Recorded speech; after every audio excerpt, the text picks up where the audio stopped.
For the first time in 13 years, the Oakland Police Department is mourning one of their own killed in the line of duty. That officer, a 4-year veteran of the department, was shot and killed while responding to reports of a burglary. It happened earlier this morning on the Oakland Embarcadero, right near the 880 on-ramp. The officer rushed to Highland Hospital after the shooting, where at 8:44 this morning, that officer was pronounced dead. The investigation continues at this hour, with police searching right now for the suspect or suspects involved. KRON 4's Justin Campbell is live for us now in Oakland near the scene where this officer was shot and killed. Justin, you also have some new video for us of police searching now for evidence. Can you share it with us? Yeah, that's right, Justine. I'll show you exactly right where we're at. We're on the other side of the Embarcadero. If you look behind me, I'll have a photojournalist Tahir show you. You can see Oakland PD still have this blocked off. They are investigating, and we'll get to that new video that I can show you. We'll roll that right now. If you look on the side of the highway, you can see the FBI involved with metal detectors looking for shell casings. You can see a lot of evidence markers that are on the side right there, and that is still actively going on. Now, I'll move you to what we heard from the interim police chief around 1 o'clock this morning. There was a burglary at some type of cannabis place here on the Embarcadero. Officers in plain clothes and uniform responded.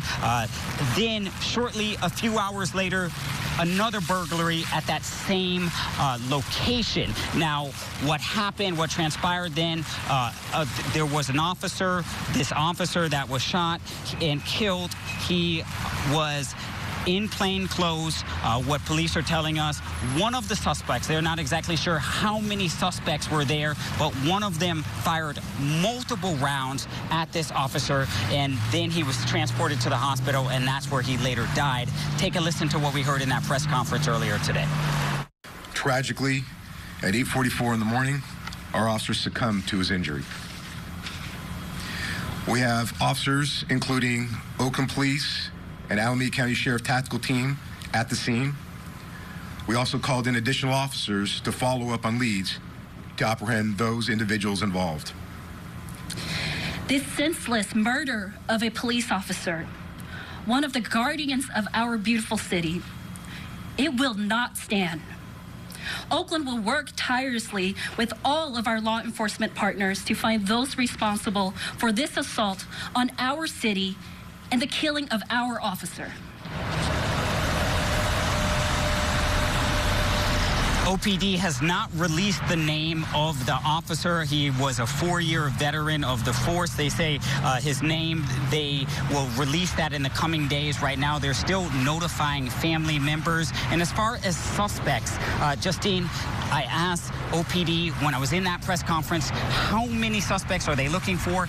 Right now, he does not have an exact number, but they need the public's help. If you know any information about what happened, please contact OPD right now. That search for who murdered one of their officers is starting right now. We're live here off the Embarcadero in Oakland.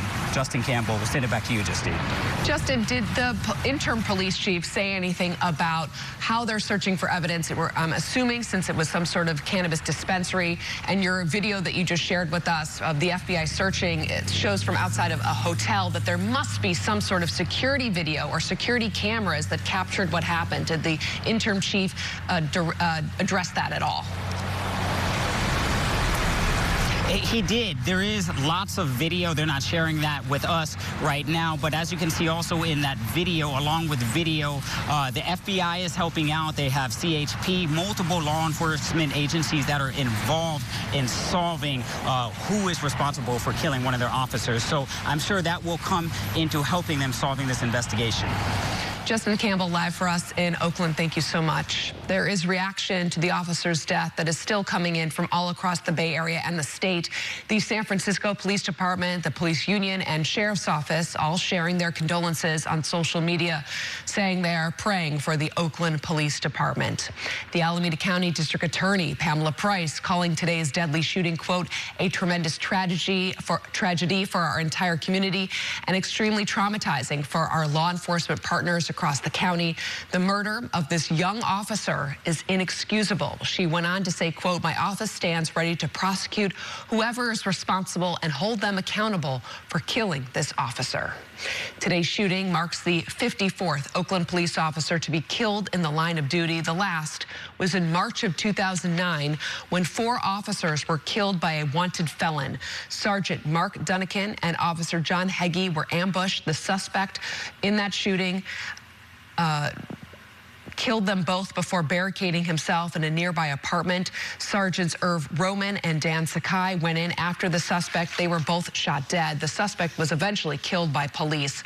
That day from March of 2009 remains the deadliest day in the history of the Oakland Police Department. And we will continue to track any new developments from today's killing of an Oakland police officer, both on air and online. You can always get the latest updates on our website, KRON4.com.